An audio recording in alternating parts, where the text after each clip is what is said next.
The Great Molasses Flood. Boston, January 15th, 1919. It was an unseasonably warm day for mid-January, the kind that made Bostonians squint into the hazy winter sun and pull their collars a little less tightly around their throats. The north end of the city was busy as ever, with the sounds of dock workers shouting, trolley bells clanging, and children playing tag on the cobblestone streets. The air was thick with the smell of the sea, fish, and coal smoke, everyday sense of this bustling part of the city. But there was something else that day. A sweet, cloying scent that hung in the air, a heavy, sickly sweet odor that many had grown accustomed to but could never quite ignore.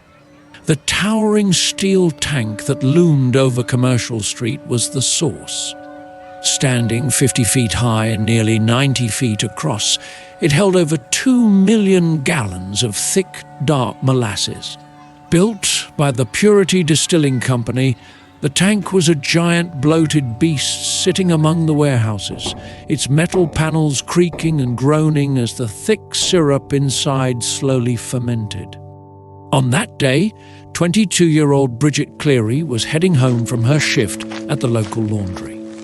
She wiped a bead of sweat from her brow with a tired hand. Her woolen coat, too warm for the freakish weather, clung to her back. As she crossed Commercial Street, she glanced up at the massive tank. It seemed to shimmer, almost as if vibrating in the sunlight. She paused for a moment, feeling a strange unease in her chest. But then, with a shrug, she hurried on, eager to get back to her small apartment and rest her aching feet. Nearby, 14-year-old Anthony DiStasio was playing with a group of friends.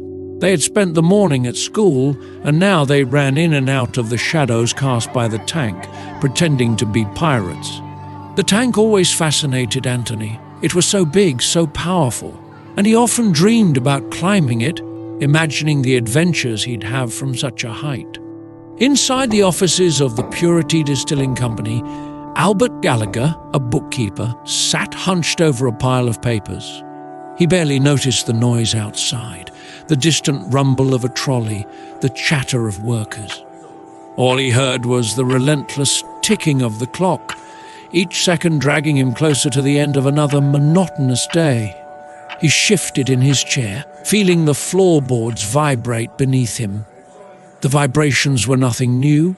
The tank had always creaked and groaned. But today, it seemed, different, more intense. He glanced out the window at the massive structure. Then it happened. A sound like a gunshot through the air. The ground trembled beneath their feet. Bridget turned around just in time to see the steel panels of the tank buckle bulging outwards. A deep, rumbling roar erupted, as if the earth itself were splitting open. "Run!" someone shouted, but there was no time. The giant tank exploded, sending shards of metal flying like shrapnel. A tidal wave of molasses burst forth, dark and fast.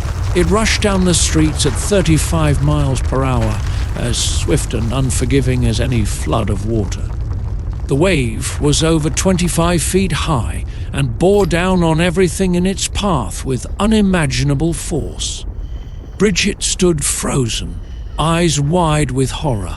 In an instant, the wall of molasses hit her, knocking her off her feet and slamming her against a nearby building.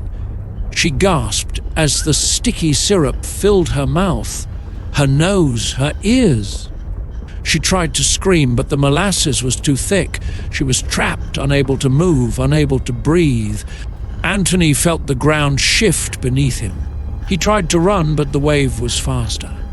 It hit him from behind, and he was swept off his feet, tumbling over and over in the thick, sticky mass.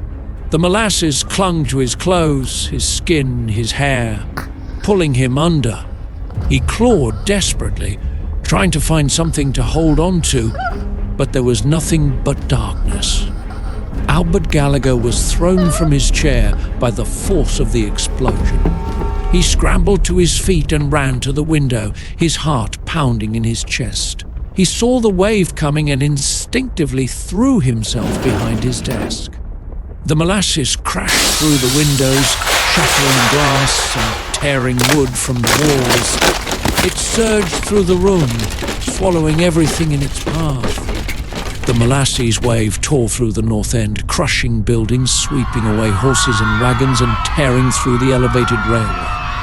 People screamed, tried to run, tried to hide, but the molasses was everywhere. It moved with a deadly, inexorable force, enveloping everything in a thick, sticky, suffocating embrace. By the time the wave settled, the streets were coated in a thick layer of dark syrup, 2 to 3 feet deep in places. The air was filled with the cries of the injured, the groans of the dying, and the smell of molasses, sickly sweet, clinging to everything. In the aftermath, firefighters, police, and soldiers worked desperately to rescue the trapped and tend to the wounded. The sticky molasses clung to their clothes, their boots, their hands. They waded through the muck, pulling bodies from the mire, their faces grim and determined. Bridget was found hours later, half buried in molasses, barely conscious but alive. Anthony was luckier. He had been swept into a doorway and managed to crawl free. But others were not so fortunate. 21 people died that day, men, women, and children. More than 100 were injured. For weeks, the city reeked of molasses. It seeped into every crack and crevice, sticking to shoes, clothing, skin.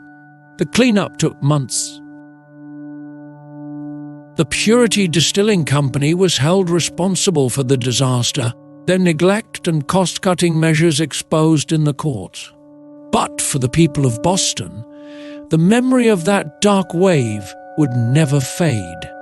It was a sweet catastrophe, a terrible flood that left a bitter taste in their mouths for generations to come. If you want to hear more powerful stories like this, tales of forgotten courage, hidden injustices, and the resilience of ordinary people, make sure to follow, like, and subscribe. Stay tuned for more untold histories right here.